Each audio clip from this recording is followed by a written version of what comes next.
avec, avec comment on appelle ça, avec Milan l'année après la Coupe du Monde, avec Milan, on gagne la Coupe du Monde, on gagne comment on appelle ça, on gagne le championnat Le italien, championnat, ouais. voilà, on gagne, À la toute dernière seconde même. voilà, dernière journée, on gagne le championnat. Mais par contre, j'ai pas une bonne relation avec l'entraîneur. C'est la L'entraîneur, Chironi, je crois. voilà, c'est ça, c'est Zaccheroni. En fait, Zaccheroni, qu'est-ce qui se passe? Comme je te dis, l'année d'avant, avec Capello, je joue à droite et je fais plus de 12 passes décisives. Et quand Zaccheroni arrive et il décide de changer le système, donc c'est trois défenseurs, quatre milieux de terrain, tu sais, et donc il me dit, par contre, il faut que je joue à gauche. Et en fait, comment il me l'a proposé, donc moi j'ai pas aimé. En fait, il me dit voilà, il va falloir que tu joues à gauche parce que en fait, il y a Thomas Helveg avec qui j'ai un super rapport, on est vraiment amis. Mais à cette époque-là, il me dit Thomas, il peut pas jouer à gauche, donc ce sera toi ça sera à toi de jouer à gauche et de Thomas va jouer à droite en fait.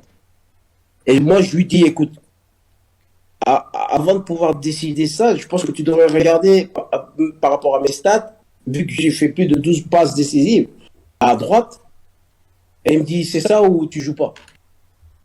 Et là, je me suis braqué, puis voilà. Après, j'ai joué, je pense que j'ai dû jouer 15 matchs dans la saison, et après, j'ai plus joué. Et puis après, on gagne le championnat, mais je n'étais pas content, je voulais pas rester là-bas, et puis donc voilà quoi. Donc à partir de là, je demande à être prêté. Et Zaccheroni, il avait des problèmes avec tout le monde apparemment. Et il avait aussi des problèmes avec Georges Weah. On n'entendait pas que du bien de lui. Hein. Oui, mais bon, après, tu sais, bon, Georges avait une expérience. Georges était un ballon d'or, j'étais un grand joueur. Donc, Ouais.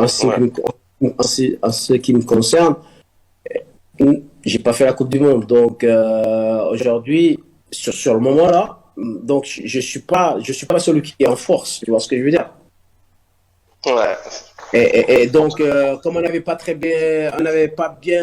on n'a pas eu une bonne saison avec l'année d'avant avec Milan. Donc après, tu sais, un nouveau entraîneur.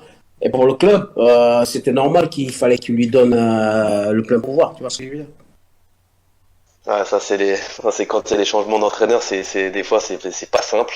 Alors, on te voit quelques matchs, même notamment en Ligue des Champions. Je crois que c'était 2000 ou 2001. 2000-2001, on te voit même au Parc des Princes contre le Paris Saint-Germain où tu retrouves un poste de milieu droit où là on voit un autre Ibrahim mais avec des kilos de muscles. Là on a vu un Ibrahimba avec encore plus musclé. Comment dire, en fait tu fais souvent des allers-retours, tu passes par Rizespor, tu passes par Bolton et tu termines ta carrière à Djurgården en Suède.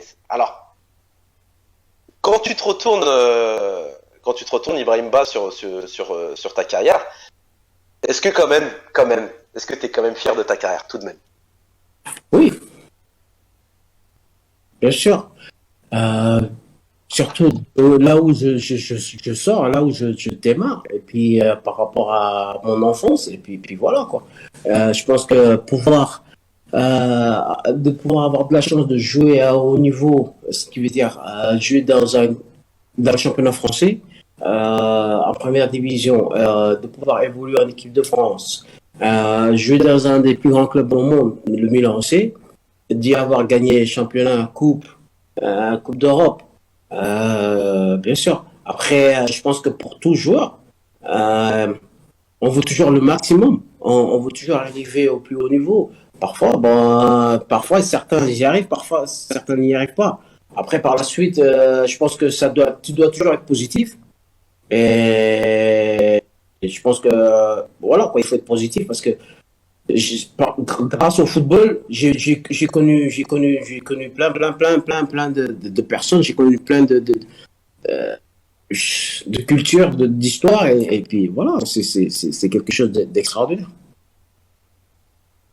Avant que je te pose une dernière question sur justement ton histoire d'amour avec le Milan, comment dire, j'aimerais savoir en fait, lorsque tu étais en équipe de France, avec qui tu t'entendais le mieux? Est-ce que tu t'entendais bien, par exemple, avec Zinedine Zidane? Parce que je ne sais pas vraiment le rapport que vous avez entre vous deux.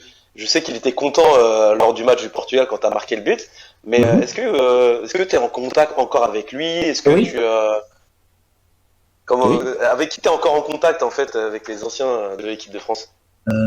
Makelele, Vieira, Marcel Desailly, Karambeu, Zizou, Yuri. Et puis, je fais partie de la légende de la sélection des légendes de l'équipe de France où on se retrouve souvent pour des matchs de On te légende. voit, c'est vrai. Ouais, donc, ouais, voilà, c'est ça en fait. Ah, c'est vraiment cool de leur part justement de te rendre hommage parce qu'avec l'association France 98, il y avait les Angloma, il y avait la génération 94-96, tout ça, mais Oui. toujours pas de place de Ibrahima. Et quand je t'avais revu justement dans un match de gala, je crois que c'était à Nanterre, où je t'ai Mhm. revu, j'ai dit ah, ils ont reconnu les vrais.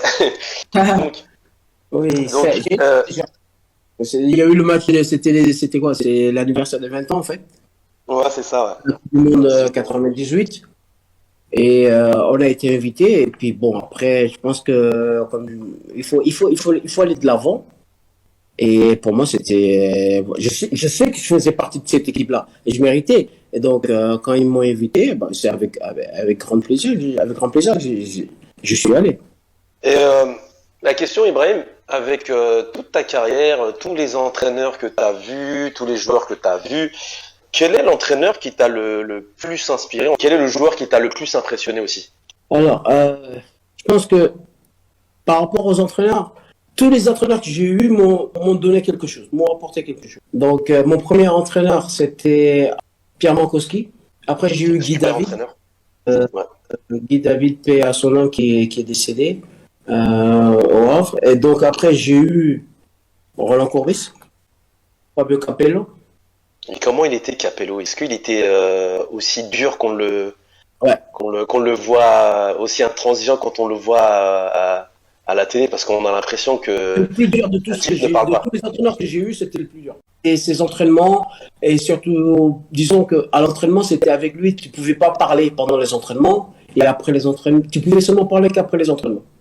Donc, tu pouvais pas rigoler pendant les entraînements. Donc, c'était, voilà, quoi, c'était concentration totale, quoi. Maximal, ouais. Ouais. Donc, ouais, voilà, Capello, comme je t'ai dit, j'ai eu le papa Maldini, j'ai eu, Cesare? ouais, j'ai eu Zaccheroni, j'ai eu Sam Allardyce à Bolton, Ah, très grand entraîneur en euh, Angleterre, Sam Allardyce. et puis j'ai eu Carlo Ancelotti. Ah, t'as connu Carlo Ancelotti? Ouais, en 2002, on gagne la Champions League. C'était avec lui. D'accord. Mm. Ah, c'est vrai que c'était 2003 Champions League. Ouais. À Wolverhampton. C'est vrai que tu y Mm. étais, Ibrahim. À Marseille, j'ai eu, au départ, c'était, comment il s'appelait? Alain Perrin, non? Non, Ou Albert Raymond? j'ai eu Aimon. Aimon, en fait, il y a eu un bordel pas possible à Marseille. T'es arrivé à Marseille dans un contexte vraiment très, très, très, Ouais, très, très particulier à cette époque. c'est quoi? On va dire, c'était quoi? C'était caméra cachée à Marseille. C'était un truc de fou, en fait. Parce que c'était l'époque où c'est le retour de Tapie, en fait. C'est ça. C'est Et, carrément ça, ouais. et au départ, c'était qui? C'était le Yougoslave. Je me rappelle plus son coach. Et Euh, C'était qui ces deux joueurs-là? C'était C'est ça que je me Vujovic. rappelle. Vujovic, ouais, c'était voilà. l'entraîneur. Les Vujovic. Voilà, voilà, c'est ça. Après, eux, c'était en début de saison. Après, ils partent. Donc, on se retrouve oh, je ne me rappelle même plus. Je te dis, c'est un truc loufoque à l'époque à Marseille. Après, il y a eu Albert Raymond. Il y a eu, comment il s'appelle, Anigo. Ouais, voilà, j'ai tout vu passer. J'ai tout vu. J'ai tout vu à Marseille. C'était un sacré boxeur à Marseille à Ouais, l'époque. Bon, ouais, heureusement que quand notre cher président, comment il s'appelle, Monsieur Diouf est arrivé, paix à son âme, il a mis de l'ordre, il a refait de Marseille un super bon club. Alors, la question que je te pose, Ibrahim, c'est Mhm. que depuis que tu es arrivé au Milan, beaucoup de gens sont arrivés au Milan, ils sont repartis, ils ont pensé du bien ou du mal. Mais toi, c'est pas pareil en fait. J'ai l'impression que en fait, ton histoire d'amour avec le Milan, j'ai plus l'impression que c'est Milan qui est amoureux d'Ibrahimba que plutôt Ibrahimba qui est amoureux du Milan. C'est un truc de fou. J'ai l'impression que t'as exactement le même statut que Costa, que pas Costa, pas Costa, allez, non, je veux dire un peu plus que Costa Curta, mais t'as le même statut que Maldini, Baresi, Tassotti.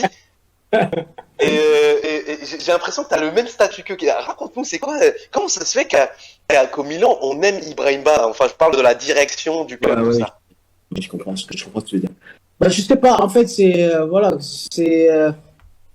pour te dire, moi je me rappelle la première fois quand je rencontre Galliani et Ariedo Braida, qui était à l'époque le directeur sportif et le CEO du club, en 97, je les rencontre au Bourget, en fait. Et au salon, il y avait à l'aéroport et je me retrouve là-bas et je discute avec eux. Ils me disent voilà, on a parlé avec Bordeaux, on a parlé avec tout le monde et on voudrait que tu viennes jouer chez nous. Par contre, il y a l'entraîneur qui voudrait parler avec toi. Et pour moi, c'était quelque chose de très important à l'époque. Que l'entraîneur me dise écoute, viens chez moi, on va jouer comme ça, comme ça, comme ça. C'est pour ça qu'au départ, moi, je voulais aller à Arsenal parce que j'avais parlé avec Arsène. On se parlait plusieurs fois. Et donc, comme je t'ai dit, à cette époque-là, Real Madrid était intéressé, Barcelone était intéressé, et tout le monde payait. Par contre, les trois entraîneurs avec qui j'ai parlé, c'est Arsène, Ricardo et Fabio Capello. Pourquoi je choisis Milan, en fait? Parce que quand je suis au centre de formation au Havre, c'était l'année où il y avait les Rijkaard, et Van Basten et les Gullit. Tu te rappelles, en 89, ils gagnent la Champions League. Ouais, Benfica. C'était le grand Milan. Voilà, c'est vrai, c'était le Bucarest, si je ne me rappelle plus, un truc comme ça. Il y avait contre Bucarest et contre le Benfica. Voilà, donc pour moi, c'est voilà quoi. Là, je commençais ma carrière et tu voyais que cette équipe-là, tu voyais le rouge et le noir. Et moi, je disais au centre de formation au Havre qu'un jour, j'irais jouer au Milan C. Et mes coéquipiers à l'époque, ils rigolaient. Ouais. Donc, quand ça arrive, quand ça se dessine et que je rencontre Galliani et Braida, ils me disent voilà, nous on est le Milan C, voilà, c'est ça, on va jouer comme ça. Et l'entraîneur il parle avec toi, et donc on va jouer 4-4-2, tu vas jouer à droite. Et pour moi, je me suis dit merde, le Milan C, 4-4-2, Fabio Capello il t'appelle, il te dit on va jouer comme ça, toi tu vas jouer à droite. Et il me dit, à l'époque, il me dit c'est toi ou Figo. Donc, tu vois, un grand joueur à l'époque. Ouais, donc pour moi, je me dis merde. Et j'appelle mon père et j'appelle Marc. Et pour Marc, comme pour mon père, tout le monde était OK pour que j'aille à Arsenal, en fait. Et je leur dis, écoutez, j'ai changé mon avis, je vais à Milan. Donc, par la suite, après, moi, je signe 5 ans. Je signe 5 ans à Milan. Et comme tu l'as dit, avec toutes ces années-là, moi, la première année, la deuxième année, troisième année, en fait, je joue pas, donc je décide de partir pour Pérou, j'entrais, et je me fais mal là-bas. Et là, je me fais rupture du tendon rotulien, en fait. T'as eu une grosse blessure, ouais. Ce qu'avait fait Ronaldo, en fait, j'ai eu la même chose, rupture du tendon rotulien, en fait. Et puis donc voilà, et là, le club décide de me faire un nouveau contrat, en fait. Et voilà. Ça, franchement, c'est grandiose de la part d'un grand club comme Milan de te refaire un contrat derrière, alors que ils auraient pu dire, bah venez, on se débarrasse de Ibrahima et ça, c'est grandiose. Donc oui. c'est par rapport à ça, en fait, c'est par rapport à ça. Et donc aujourd'hui, comme c'est vrai, quand je vais à Milan, c'est chez moi. Et ma mère, mes petits frères et sœurs ont vécu à Milan, tu vois ce que je veux dire. Donc aujourd'hui, après que j'ai quitté la France, même si j'ai pu évoluer dans différents autres clubs, j'ai toujours été résident à Milan, en fait, pendant plus de 20 ans. En fait, ouais, t'as quitté la France tellement longtemps, tellement il y a longtemps, ça fait depuis, ça fait 24 ans maintenant que t'es parti. Et en fait, c'est un peu normal que tu as cet amour-là pour cette ville-là, parce que même dans les reportages qu'on voyait, je me souviens que t'avais ramené la famille, pratiquement toute la famille à Milan. Il s'y plaisait très très bien. Et la question que je te pose, moi j'ai cette impression-là, mais je pense que beaucoup d'autres ont cette impression-là, pour ceux qui te connaissent. On a l'impression que Berlusconi c'est ton père spirituel. Est-ce vrai ou pas? Écoute, je me rappelle, comme je t'ai dit, au départ, on me dit, ouais, tu sais, moi j'avais les cheveux teintés, donc blond, tout ça, tout fou. Donc, Braida, il me dit, ouais, par contre, tu sais, par rapport à tes cheveux, il va falloir faire quelque chose, parce que le président, il est pas trop chaud, tout ça. Je me dis, merde. Et présentation, la première fois que je le rencontre, il vient à Milanello, en fait. Lui, quand il arrive, en fait, t'as les carabinieri, on va dire la gendarmerie nationale, avec ses bodyguards, les sécurités, tout ça, ils arrivent. Et puis tout d'un coup, tu entends l'hélicoptère. Et il se pose. En fait, au centre d'entraînement, il y a un endroit où l'hélicoptère se pose, en fait. Et c'est là qu'il descend. Et donc, l'entraînement s'arrête. Même si on s'entraîne, l'entraînement s'arrête. Il vient, il serre la main à chaque joueur, il connaît tout le monde. Il parle à tout le monde. Et quand il vient vers moi, il me prend et on commence à marcher, en fait. Pendant 5 minutes, il me dit, ouais, écoute, je suis très content que tu sois venu chez nous. J'ai vu tes matchs. Et puis il me dit, surtout, ne change pas tes cheveux. Je dis, merde. D'accord. Donc voilà. Et je sais que l'année avant, parce qu'il y avait Christophe Dugarry qui était à l'époque au Milan AC, il avait dit à Christophe Dugarry plusieurs fois de couper les cheveux. Et Dugarry n'avait pas écouté. D'accord. C'est dingue. Et les joueurs ont dû lui dire, écoute, quand il te dit coupe les cheveux, ça veut dire coupe.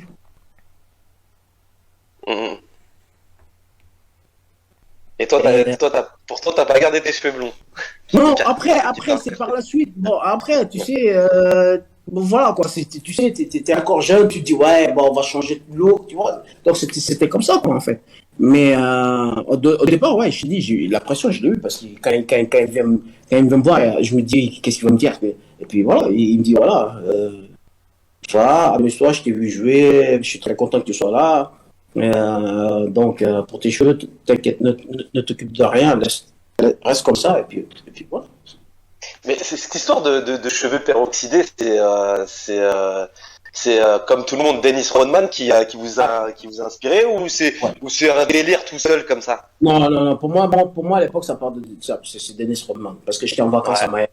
Et à l'époque, je devais voir un match de basket, c'était Chicago Bulls, c'était en 96. Chicago Bulls contre Orlando Magic, j'étais à Miami en vacances. Et c'était là où il y avait Shaquille O'Neal à l'époque, qui jouait à Orlando. Donc, avec Fernie Hardaway. Ouais, donc tu vois. Et donc je vais voir le match de basket, en fait. Et c'est là que je vois Dennis Rodman. Et je lui dis, je suis en vacances, je me dis, ouais, je vais me faire les mêmes coupes du cheveux, en fait.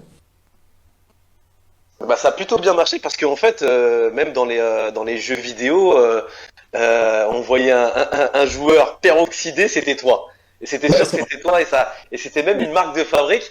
Et mine de rien, c'est peut-être toi qui a lancé cette mode dans le football. Il y en a plein qui regardaient pas le basket, et en fait, a inspiré beaucoup de petits jeunes à faire justement les cheveux peroxydés. Et je dirais que tu aurais dû les garder, même jusqu'à aujourd'hui, parce que c'est ton identité en fait. Aujourd'hui, qu'est-ce que tu fais? Tu fais toujours partie du Milan. J'ai vu qu'à un moment donné, tu entraînais les jeunes de la Brescia.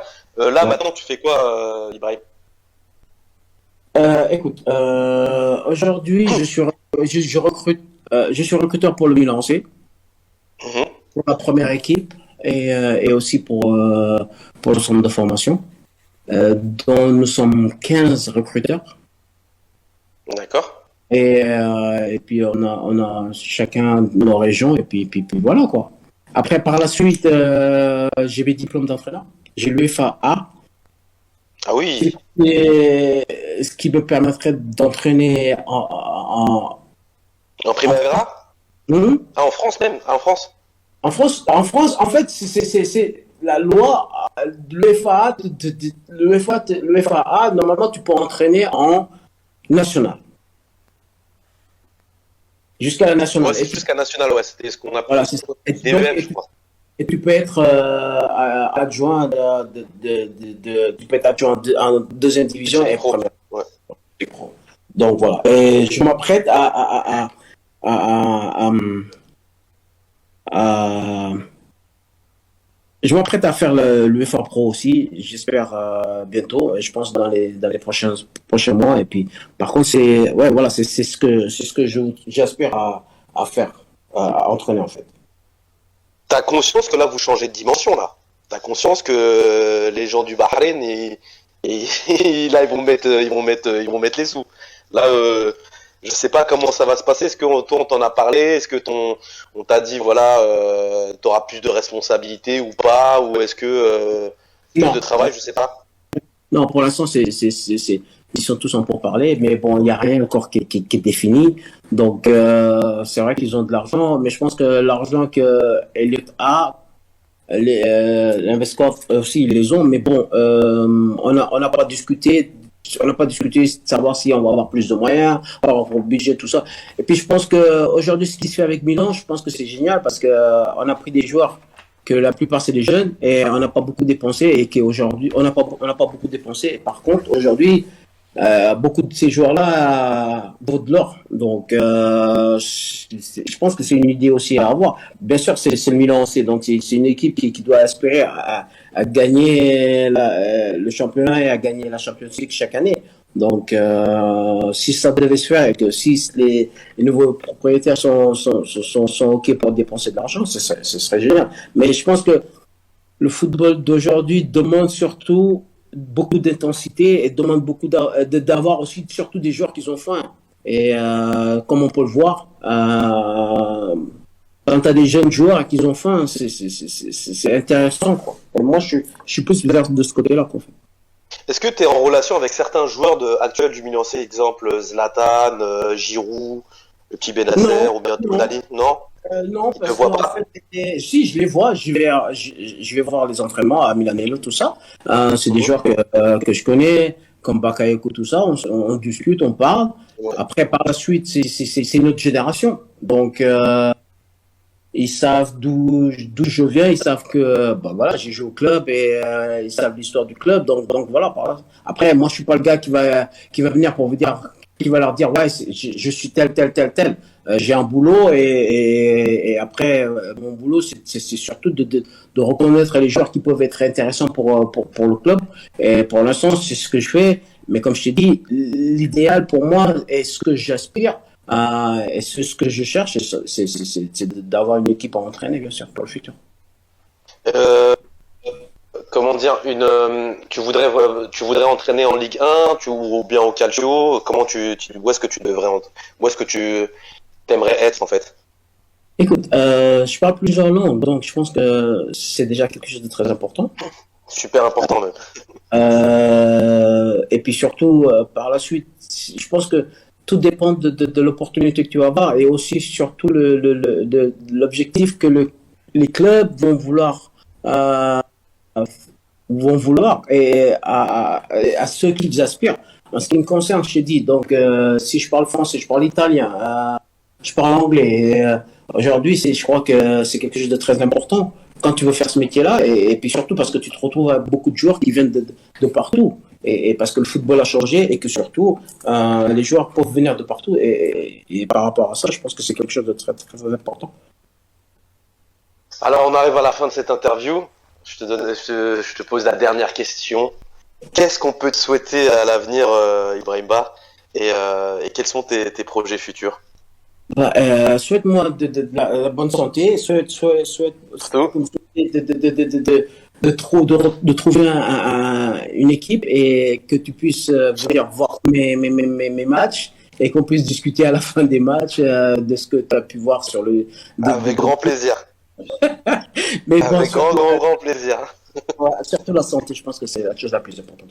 Surtout la santé. En tout cas, je te remercie de cet entretien, Ibrahima. Ça a été un vrai plaisir. Bah ouais, moi, je suis gâté parce que ça fait, comme je t'ai dit au début, 24 ans que je voulais discuter avec toi. Et on a discuté un peu plus d'une heure et ça fait vraiment plaisir. En tout cas, je te remercie vraiment, Ibrahim. C'est un plaisir, c'est un plaisir.